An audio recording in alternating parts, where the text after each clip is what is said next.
Cell the unit of life. What is a cell? Cell, अगर हम लोग cell की बात करें तो बेसिकली अगर हम लोग को डिफाइन करना हो तो हम लोग ये बोल सकते हैं कि जो हमारे यूनिसेलुलर ऑर्गेनिज्म होते हैं वो सबसे पहले क्या कर सकते हैं, इंडिपेंडेंटली एग्जिस्ट कर सकते हैं with the help of a cell, right? That is why we say cell is the structural unit of life. Second hypothesis which we give is that a unicellular organism can perform essential functions of life in a single cell. ठीक है, तो एक ही cell में सारे function perform हो रहे हैं, इसीलिए हम लोग सेल को क्या बोलते हैं, फंक्शनल यूनिट ऑफ लाइफ भी बोलते हैं। Am I correct? Okay. One line which is given in the NCERT is that anything less than a cell does not ensure independent living. Thus, cell is considered structural and functional unit of life. Next point is cell was discovered by Robert Hooke. Robert Hooke ने एक Kock cell जो कि एक dead cell है, एक कर्कश सबर plant में सेल को एक कंपार्टमेंट्स की तरह देखा और उन्होंने बोला कि इन कंपार्टमेंट्स का नाम मैं सेल देता हूँ, राइट? ओके, तो डेड सेल तो हमारी रॉबर्ट हुक ने डिस्कवर कर ली, तो लिविंग सेल किसने डिस्कवर की? लिविंग सेल जो कि रेड ब्लड कॉर्पसेस हमारे RBCs में फाउंड हुई थी, that was discovered by Antonie van Leeuwenhoek, right?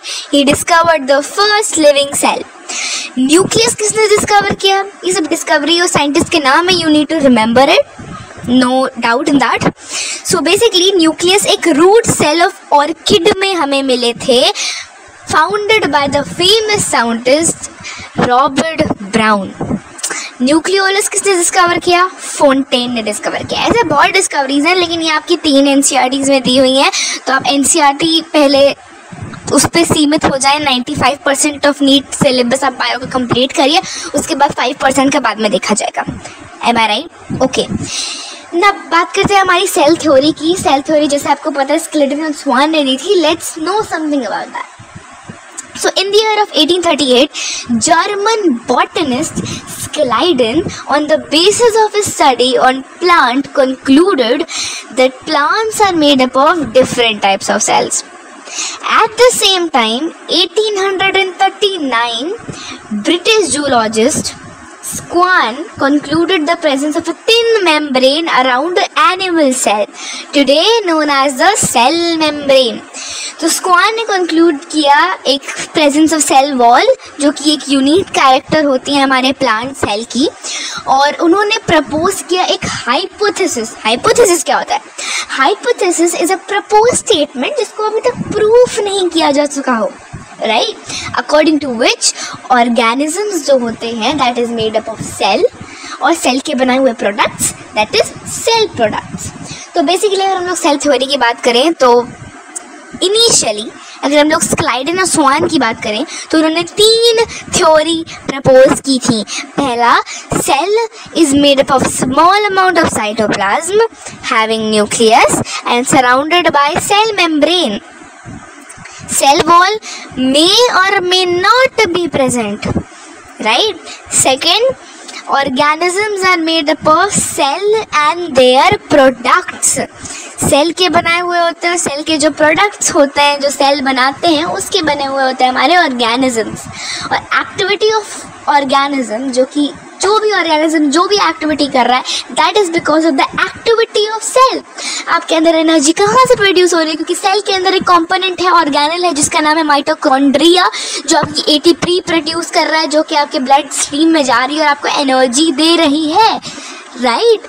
क्योंकि उसमें रेस्पिरेशन प्रोसेस और बहुत कुछ होता है, अभी मैं उसको इन्वॉल्व नहीं करती हूँ। तो we can simply say we have energy because of the cell organelle in the cell called as mitochondria, which is the power of the cell. Am I right? Okay. अब इस सेल थ्योरी में problem थी। क्या problem थी? Formation of a new cell was explained by Rudolf Virchow. He said Unicellular. That is, new cell arises from pre-existing cell. कोई भी cell बन रही है, अगर जाइगोट बन रहा है तो जाइगोट कौन सा आया? मम्मी और पापा से आया, मम्मी और पापा के गैमीट्स से आया। और वो गैमीट्स कैसे आए? वो हमारे पूरे सेल के एक क्रोमोसोमल सेल में पड़े थे। वो कहाँ से आए? वो और उन लोग के पेरेंट जनरेशन से आए। So what does this tell us? That it is coming from consecuting generations. So basically there is no de novo synthesis of cell. What do you mean by de novo synthesis? It means that fresh synthesis of cell is not present, right? Fresh synthesis हमारा एक बार हुआ था जिससे हमारा पहला cell बना था, उसके बाद से सारे प्री एग्जिस्ट करते आ रहे हैं। Am I right? लेकिन अब देखते हैं सेल्यूलर का एक्सेप्शन। पहला virus, as you know, second viroids, third is prion. ये सब एसेल्यूलर होते हैं, तब भी थोड़ा बहुत लिविंग सेल की तरह परफॉर्म करते हैं। We don't need to go into much detail, but let me just revise this: virus, viroids and prion, right. Mature RBC और सीफ ट्यूब के पास न्यूक्लियस नहीं होता है, ये भी एक्सेप्शन होता है। आरबीसी के पास नहीं होते और सीफ ट्यूब के पास हमारे न्यूक्लियस नहीं होते हैं। Some organism possess more than one nucleus. Paramecium में 2 न्यूक्लियस होता है, राइजोपस में मल्टी न्यूक्लियस होता है, प्लाज्मोडियम में भी बहुत सारे न्यूक्लियस होते हैं। अब हमारी जो सेल होती है वो ग्रेट वेरिएशन दिखाती है शेप, साइज और एक्टिविटी में। अगर हम लोग शेप की बात करें तो राउंड और बाइकॉन के न्यूक्लियस हमारा मिलता है, किसमें? हमारा मिलता है आरबीसी में। अमीबॉइड किस में मिलता है? डब्ल्यूबीसी में। लॉन्ग एंड नैरो सेल किस में मिलता है? कॉलुमनार एपिथेलियम, जो आप जूलॉजी में पढ़ेंगे। लॉन्ग एंड ब्रांच सेल्स किस में मिलते हैं? ये भी आप जूलॉजी में पढ़ेंगे। नर्वस टिश्यू के नर्व सेल्स में मिलते हैं। एलोंगेटेड किस में मिलता है? ट्रकाइड्स में मिलते हैं। और राउंड एंड ओवल न्यूक्लियस जो होते हैं हम लोग के, वो मिलते हैं मीजोफिल में। मीजोफिल किसका कंपोनेंट है? लीफ का कंपोनेंट है। सबसे ज़्यादा इंपॉर्टेंट इसमें जो एग्जामिनेशन पॉइंट ऑफ व्यू से आता है, which is round and Oval, किसमें होता है? मीजोफिल, लीफ कंपोनेंट, जो मैंने अभी बताया आपको। साइज की बात करें तो माइकोप्लाज्मा जो होता है सबसे स्मॉलेस्ट सेल होता है, उसका एक कंपोनेंट होता है PPLO, which is I am not able to, it's like pneumo like organism, something like that। तो माइकोप्लाज्मा का एक कंपोनेंट होता है पीपीएलओ, जिसका 0.1 माइक्रोमीटर होता है। माइक्रोप्लाज्म जनरली 0.3 माइक्रोमीटर का होता है, तो इन दोनों को हम लोग स्मॉलेस्ट सेल बोल सकते हैं। बैक्टीरिया जो होता है हम लोग का 3 to 5 माइक्रोमीटर होता है। आरबीसी इन ह्यूमंस हमारा 7 माइक्रोमीटर होता है। Nerve cell which is the longest cell, और egg cell of orchid is the largest isolated cell, ठीक है। तो ये सब थोड़े फैक्चुअल थिंग्स हैं जो आपको याद करने पड़ेंगे। अब बाकी अगर हम लोग टाइप्स ऑफ सेल में आए तो हमारे 2 टाइप्स ऑफ सेल होते हैं, ठीक है। पहला होता है हम लोग का प्रोकैरियोटिक सेल्स एंड दूसरा होता है यूकैरियोटिक सेल्स। प्रोकैरियोटिक सेल्स मतलब प्रो मतलब प्रिमिटिव, कैरियोटिक मतलब न्यूक्लियस, यू मतलब ट्रू, कैरियोटिक मतलब nucleus. So primitive nucleus and true nucleus, इससे आपको काफ़ी हद तक डिफरेंस पता चल गया होगा। तो बेसिकली अगर हम लोग पहले की बात करें तो प्रोकैरियोटिक में आपका न्यूक्लियर मेम्ब्रेन नहीं होता है, न्यूक्लियस ऐसे ही आपका न्यूक्लियोइड के फॉर्म में कहीं भी पाया जाता है। लेकिन हमारे यूकैरियोटिक सेल में न्यूक्लियस की एक अलग से जगह होती है जो कि न्यूक्लियर मेम्ब्रेन से वेल डिफाइंड होते हैं। Incipient nucleus, that is nuclear membrane is absent in prokaryotes, and well-defined nucleus, that is nuclear membrane, is present in the eukaryotic cells। अगर हम लोग जेनेटिक मटेरियल की बात करें तो दोनों यूकैरियोटिक और प्रोकैरियोटिक में आपको मिलेंगे डबल स्ट्रैंडेड, लेकिन प्रोकैरियोटिक में आपको मिलेंगे सर्कुलर न्यूक्लियस और यूकैरियोटिक में मिलेंगे आप लोग को हेलिकल शेप्ड, ठीक है, linear nucleus which is covered by nuclear membrane होता है, लेकिन उसमें नहीं होता है। इसलिए हम लोग बोलते हैं कि नेकेड डीएनए होता है प्रोकैरियोटिक सेल में। हिस्टोन प्रोटीन जो होता है, जो प्रोटीन बनाने के लिए हेल्प करता है, वो एब्सेंट होता है आपके प्रोकैरियोटिक में और यूकैरियोटिक में प्रेजेंट होता है। लेकिन लेट मी टेल यू, जब प्रोटीन बनाना होता है हिस्टोन प्रोटीन को, तब हिस्टोन को हम हटा देते हैं क्योंकि वो डिफ़िकल्ट कर देता है हम लोग का बनाना, ठीक है। अब हम लोग बोलेंगे कि सिंगल डीएनए होता है हर एक सेल में प्रोकैरियोटिक के, और यूकैरियोटिक में 1 to many हो सकते हैं डीएनए, ठीक है। जैसे 46 डीएनए होते हैं हमारे ह्यूमन सेल में, इफ़ यू रिमेंबर, ठीक है, 23 पेयर। बेसिकली जितने क्रोमोसोम उतना डीएनए, क्योंकि क्रोमोसोम के अंदर डीएनए मटेरियल होता है जिसको बोलते हैं जेनेटिक मटेरियल। अब देखो, प्रोकैरियोटिक में सिंगल चैम्बर होता है और यूकैरियोटिक में बहुत सारे चैम्बर्स होते हैं। चैम्बर्स को क्या बोलते हैं हम लोग? Cell organelles. कंपार्टमेंटलाइजेशन एब्सेंट होती है, मतलब लेस एफिशिएंसी होती है प्रोकैरियोटिक सेल में, और compartmentalisation is present and cell organelles होते हैं हमारे, ठीक है, इसलिए एफिशिएंसी ज़्यादा होती है। ठीक है, ये हम लोगों ने डिस्कस कर ली कि सेल ऑर्गेनल्स इसमें होता है, इसमें नहीं होता है।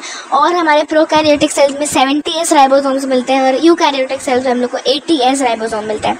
एक सेल एनवेलप होता है, ठीक है, जो कि सिर्फ सेल के अराउंड प्रेजेंट होता है, जिसमें हम लोग ग्लाइकोलेक्स की बात करते हैं, सेल वॉल की बात करते हैं, प्लाज्मा मेम्ब्रेन की बात करते हैं। लेकिन हमारे यूकैरियोटिक सेल में भले ही हम लोग के आउटर मेम्ब्रेन में सिर्फ प्लाज्मा मेम्ब्रेन होता है, प्रोटोप्लाज्म होता है, लेकिन 2 एनवेलप सिस्टम होता है जो कि हमारे सेल के अराउंड भी होता है, सेल ऑर्गेनील्स के अराउंड भी होता है।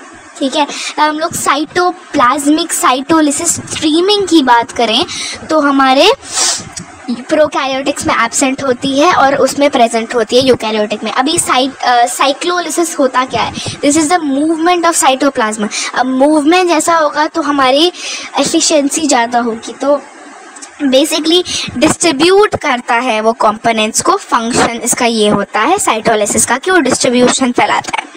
ठीक है, ये साइटोप्लाज्मिक स्ट्रीमिंग किससे होती है? डिफ्यूजन से होती है, as you know that. Cytoskeleton absent होता है। साइकोस्केलेटन क्या होता है? शेप देता है सेल को, और ये प्रेजेंट होता है यूकैरियोटिक सेल में। अब थोड़ा बहुत हम लोग बात कर लेते हैं प्रोकैरियोटिक सेल की।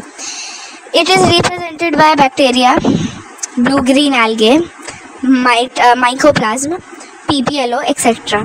ये छोटे होते हैं, जल्दी मल्टीप्लाई कर पाते हैं क्योंकि छोटे होते हैं देन यूकैरियोट्स।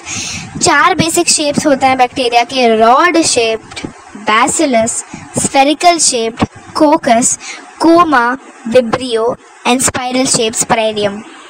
सबसे ज़्यादा कॉमन शेप होता है bacillus which is rod shape, और देन उसके बाद आता है स्पेरिकल शेप विच इज़ कोकस।